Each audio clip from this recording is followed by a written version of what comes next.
नमस्कार। धार्मिक रत्न चैनल में आपका स्वागत है।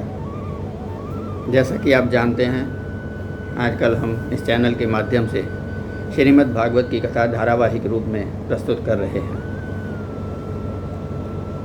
आज 13वां प्रकरण है।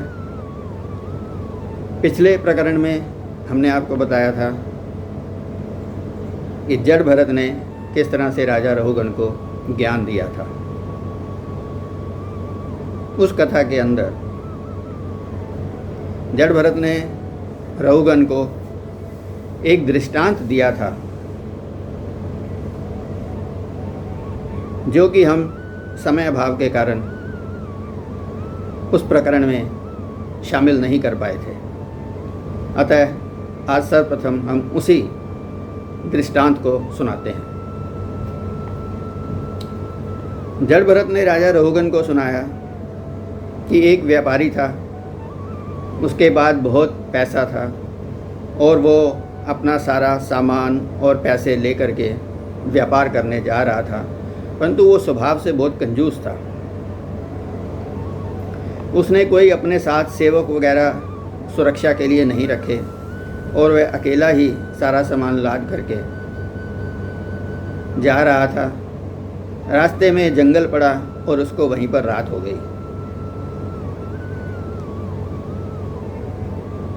कुछ चोरों ने, जो कि उसका पीछा कर रहे थे, उन्होंने देखा कि व्यापारी सारे सामान और पैसों के साथ अकेला जंगल में रात्रि के समय है, तो उन्होंने उसका धन, सारी दौलत और सारा सामान लूट लिया और वो उसको भी मारने लगे। तब व्यापारी अपनी जान बचाता हुआ वहाँ से भागा और भागता भागता डरते डरते वो एक कुएं में गिर गया। सौभाग्य से उस कुएं के पास ही एक वृक्ष था, जिसकी एक टहनी कुएं में लटक रही थी। व्यापारी ने उस टहनी को पकड़ लिया और वो कुएं में लटक गया। बाद में उसकी दृष्टि पड़ी तो उसने देखा कि कुएं, जिस टहनी को वो पकड़कर लटक रहा है, उसको एक सफ़ेद चूहा और एक काला चूहा दोनों काट रहे हैं।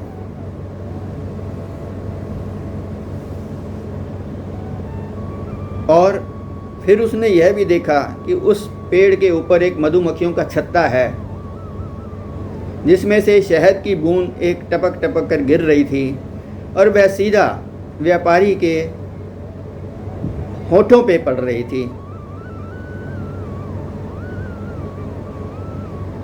फिर उसने नीचे दृष्टि गड़ाई तो देखा कि नीचे कुएं में एक सांप फन लटकाकर बैठा हुआ था। अब व्यापारी को पता लगा कि नीचे गिरेगा तो सांप खा जाएगा, और जिस दिन चूहा, सफ़ेद और काला ये टहनी काट देंगे तो वो नीचे गिर जाएगा। इस प्रकार इस दोनों प्रकार से मुसीबत में फंसा हुआ वह व्यापारी, फिर भी वह जब शहद की बूंद उसके होठ पर गिरती थी तो उसको चाट करके बड़ा आनंद ले रहा था। और आखिर अंत में एक दिन दोनों चूहों ने वो टहनी काट दी और वह व्यापारी कुएं में गिर गया और सांप ने उसे डस लिया और उसकी वहीं पर मृत्यु हो गई। यह सुनकर के राजा रहुगण ने जड़ भरत को कहा कि महाराज, वह व्यापारी तो बड़ा मूर्ख था। उसे पता भी था कि नीचे सांप है पर ये ऊपर चूहे जो टहनी काट रहे हैं, फिर भी वो शहद की एक बूंद के लिए इतना आनंदित हो रहा था। तब जड़ भरत ने बताया कि यह कथा व्यापारी की नहीं, हम सब की है। हम सब की मौत एक दिन निश्चित है, और ये जो काला चूहा और सफ़ेद चूहा जो टहनी काट रहे थे, ये एक्चुअल में दिन और रात हैं। ये जैसे जैसे दिन और रात बीतते हैं, हमारी आयु बीतती है और अंत में हम मृत्यु को प्राप्त हो जाते हैं। परंतु इन सब चीज़ों को देखते हुए भी हम माया मोह में लिपटे रहते हैं और उस माया मोह में जो हमें स्वाद मिलता है वही शहद की बूंदें हैं। अतः हमें अभी से ये ज्ञान प्राप्त करना चाहिए और ईश्वर का ध्यान रखना चाहिए, ईश्वर का पूजा करनी चाहिए, जिससे कि हमारा अगला जन्म सुधर सके।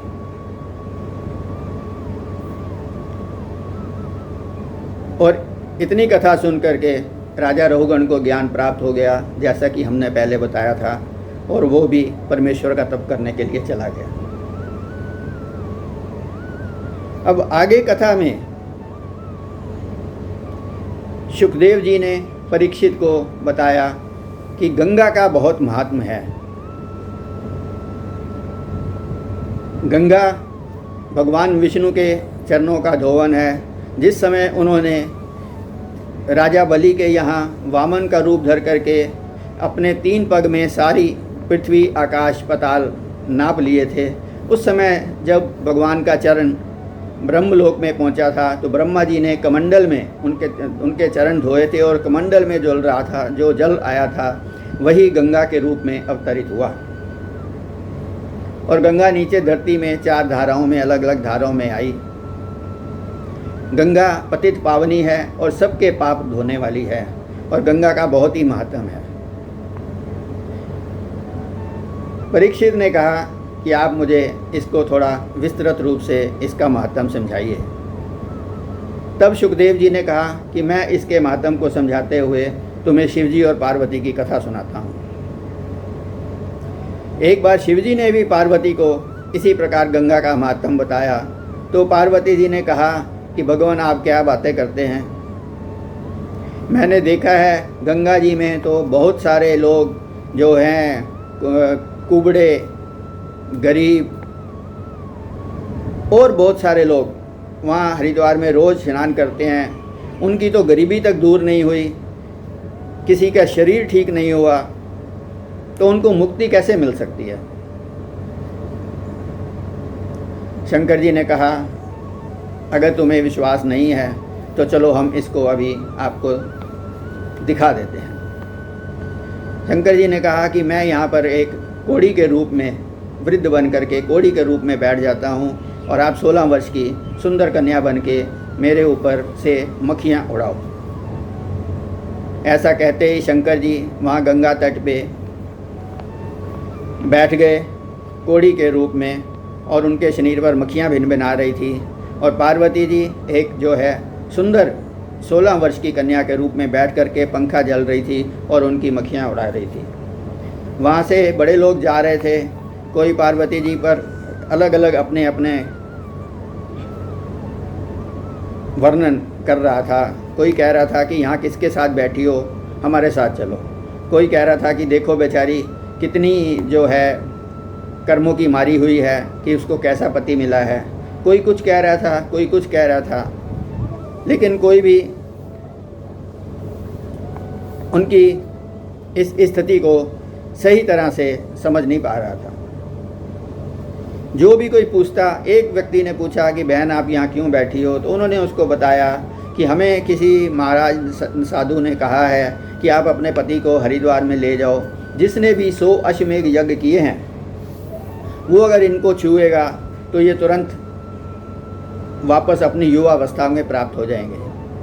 तो मैंने सोचा कि हरिद्वार में तो बहुत लोग आते हैं, कईयों ने 100 अश्वमेघ यज्ञ किए होंगे, इसलिए मैं इनको यहाँ लेकर के बैठी हूँ। ऐसा सुन करके हर व्यक्ति वहाँ से चला जाता, क्योंकि किसी ने 100 अश्वमेघ यज्ञ तो किए नहीं थे। पर वहाँ ऐसे भीड़ बैठती रहती थी। एक कुछ समय के पश्चात एक नवयुवक वहाँ पे आया और उसने कहा कि हे माता आप यहाँ क्यों बैठी हो। पार्वती जी ने उसको भी वही बात बता दी। तो उसने कहा माता 100 अश्वमेघ यज्ञ की बात क्या, मैंने तो लाखों अश्वमेघ यज्ञ कर दिए हैं।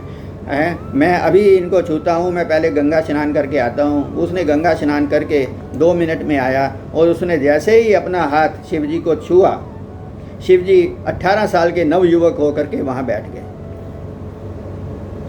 अब पार्वती जी को भी और अन्य जो लोग वहाँ पे भीड़ एकत्रित थी उनको भी हैरान हुआ कि इस व्यक्ति की तो उम्र भी 35-40 साल है तो इसने किस समय में 100 अश्वमेध यज्ञ किए? उन सब का भ्रम दूर करने के लिए शंकर जी ने स्वयं उस व्यक्ति से पूछा कि भैया आपकी तो इतनी उम्र भी नहीं है, आपने इस छोटी सी उम्र में 100 अश्वमेध यज्ञ कैसे कर लिए? तो उस युवक ने बताया कि हमारे शास्त्रों में लिखा हुआ है कि जो व्यक्ति जितने कदम गंगा जी के स्नान करने के लिए पैदल चलता है उसको उतने 100 अश्वमेध योगों का फल मिलता है। और मैं तो रोज़ सुबह प्रातः चल कर के आता हूँ और गंगा जी में स्नान करता हूँ। इस तरह करते हुए मुझे कई साल बीत गए हैं, तो मैंने तो लाखों अश्वमेध यज्ञ कर दिए हैं।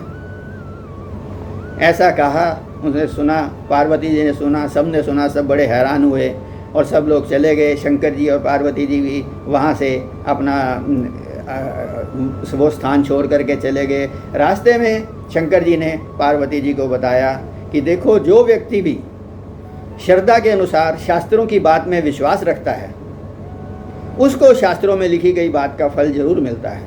अतः हमें शास्त्रों में लिखी गई बातों को सत्य मान करके उनका पालन करना चाहिए। इसी से गंगा का महात्म जो है वो सिद्ध होता है। इसके बाद की कथा हम आपको अगले प्रकरण में सुनाएंगे। आइए 2 मिनट के लिए भगवान का नाम ले लेते हैं। श्री कृष्ण गोविंद हरे मुरारी, हे नाथ नारायण वासुदेवा। श्री कृष्ण गोविंद हरे मुरारी, हे नाथ नारायण वासुदेवा। हे नाथ नारायण वासुदेवा, हे नाथ नारायण वासुदेवा। श्री कृष्ण गोविंद हरे मुरारी, हे नाथ नारायण वासुदेवा। धन्यवाद। जय श्री कृष्ण।